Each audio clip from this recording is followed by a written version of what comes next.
Analyst Laurie Williams standing by in Calgary with more. Your thoughts, Laurie, on the Premier's openness possibly to a project if the tanker ban remains in place? This, I think, just reflects Premier Eby's recognition that he can't stop. If the federal government decides to go ahead with this, he cannot stop it.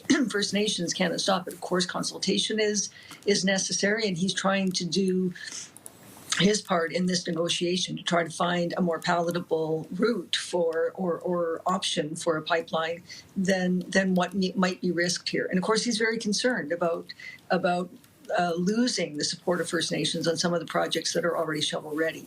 They're in British Columbia. So the fact that he's open, I think, is a good sign. It suggests that there are possibilities yet to be explored here.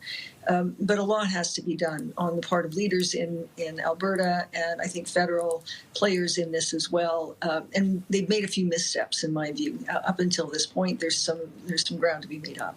Right. The federal government does ultimately have the jurisdiction and the legal right to do this. I mean, that's just a fact in the Constitution. But the idea of a new pipeline with the tanker ban still in place, Laurie, how would that actually work? Because you're talking about a lot more oil that would get to the coastline. You obviously need oil tankers to transport that oil onwards.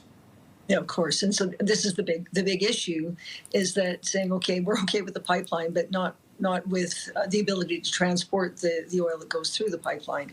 So that's probably not going to go anywhere. But I think what he's trying to do is explore possibilities that would perhaps maneuver things into a direction being more palatable for British Columbians. I mean, he recognizes, too, that a majority of people, even within his own province, support pipelines. There's much more support across the country for pipelines. I think that hinges on the recognition that Canada has economic challenges that it's going to be dealing with for at least another 3 years.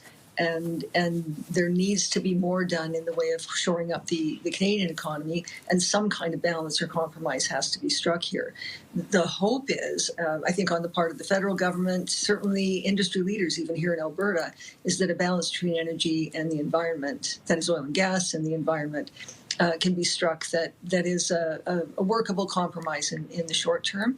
And Premier Eby is trying to tap into possibilities on that ground.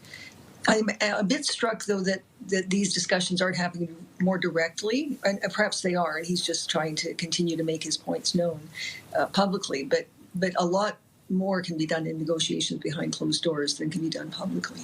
Well said. Laurie, good to see you as always. Thank you.